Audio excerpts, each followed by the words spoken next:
দর্শক স্বাগত কালের কণ্ঠের আজকের বিশ্লেষণে আপনাদের সঙ্গে আছি আমি সাদমান সাকিব।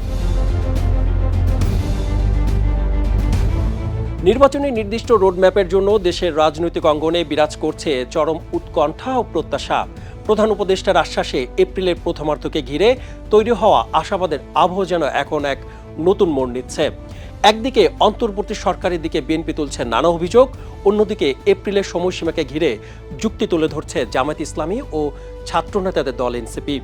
তবে কি সব মিলিয়ে আবারও উত্তপ্ত হয়ে উঠছে রাজপথ, নাকি নির্বাচনের মধ্য দিয়ে পালাবদল হবে চূড়ান্তভাবে? এপ্রিলে নির্বাচন, কার লাভ কার ক্ষতি, এসব বিষয় নিয়ে আমাদের আজকের বিশ্লেষণ। প্রধান উপদেষ্টা তার ভাষণে জানান, ত্রয়োদশ জাতীয় সংসদ নির্বাচন হবে আগামী বছরের এপ্রিলের প্রথমার্ধে।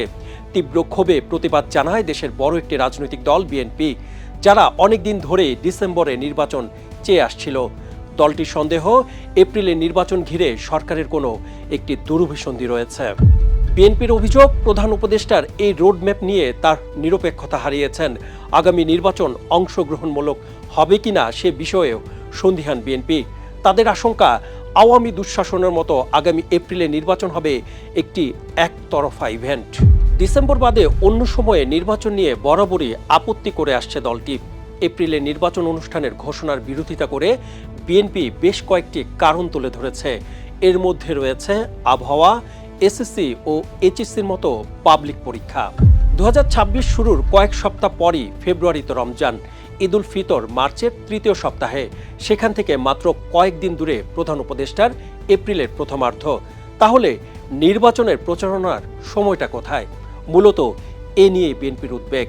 বিএনপি মনে করছে মাত্র 2 সপ্তাহে একটি পূর্ণাঙ্গ নির্বাচনী প্রচারণা চালানো একেবারে অবাস্তব। এপ্রিল মাসে নির্বাচন আয়োজন হলে টান পড়বে 2026-27 অর্থ বছরের বাজেট প্রস্তুতির সময়ও। ফলে বিএনপি ঠিক ভরসা রাখতে পারছে না। তাদের সন্দেহ, এপ্রিলের ভোটের ঘোষণা সরকারের কৌশল মাত্র। আসলে সরকার ক্ষমতার মেয়াদ দীর্ঘায়িত করতে চাচ্ছে বলে অভিযোগ দলটির। এদিকে উল্টো চিত্র জামায়াত এনসিপিতে। প্রধান উপদেষ্টার ঘোষণার পর ফুরফুরে মেজাজে আছে দল দুটি। সম্প্রতি জামায়াত আমির এক অনুষ্ঠানে বলেন, নির্বাচন দেয়া যেতে পারে এপ্রিলের মধ্যেই। তার মানে জামায়াত এপ্রিলের প্রথমার্ধের পক্ষেই সবুজ সংকেত দিচ্ছে। আর তরুণদের রাজনৈতিক দল এনসিপি শুরু থেকেই বলে আসছে, আগে জুলাই ঘোষণাপত্র প্রকাশ সহ প্রয়োজনীয় রাজনৈতিক সংস্কার, নির্বাচন তার পরে। বিএনপি সহ 30টির বেশি রাজনৈতিক দল ডিসেম্বরের মধ্যে নির্বাচন আয়োজনের দাবি জানিয়ে আসছিল। জামায়াত চাচ্ছিল নির্বাচন হোক 2026 সালে, তাতে করে নির্বাচনী মাঠ গোছানো সহজ হবে। নতুন সংগঠন জাতীয় নাগরিক পার্টি এনসিপির জন্য এ কথা আরও বেশি সত্যি, কারণ তরুণদের উপর ভরসা করে গড়ে ওঠা দলটির এখন পর্যন্ত নিবন্ধনই জোটেনি। এছাড়া এনসিপির দীর্ঘদিনের দাবি অনুযায়ী আগামী মাসে জুলাই সনদ ঘোষণার পরিকল্পনা রয়েছে।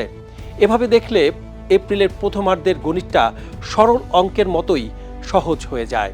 এছাড়া ক্ষমতাচ্যুত দল আওয়ামী লীগের সাধারণ সম্পাদক ভারতীয় গণমাধ্যম আনন্দবাজার পত্রিকাতে এক ইন্টারভিউতে বলেছেন, আওয়ামী লীগ ছাড়া দেশে গ্রহণযোগ্য নির্বাচন হতে পারে না।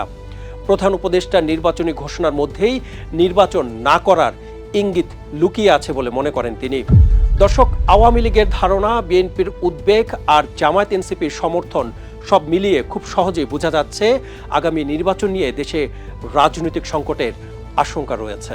দর্শক, কালের কণ্ঠের আজকের বিশ্লেষণ এই পর্যন্তই। আপনাদের সাথে দেখা হবে ভিন্ন কোনো বিশ্লেষণ নিয়ে। সে পর্যন্ত ভালো থাকবেন, সুস্থ থাকবেন আর কালের কণ্ঠের সাথে থাকবেন।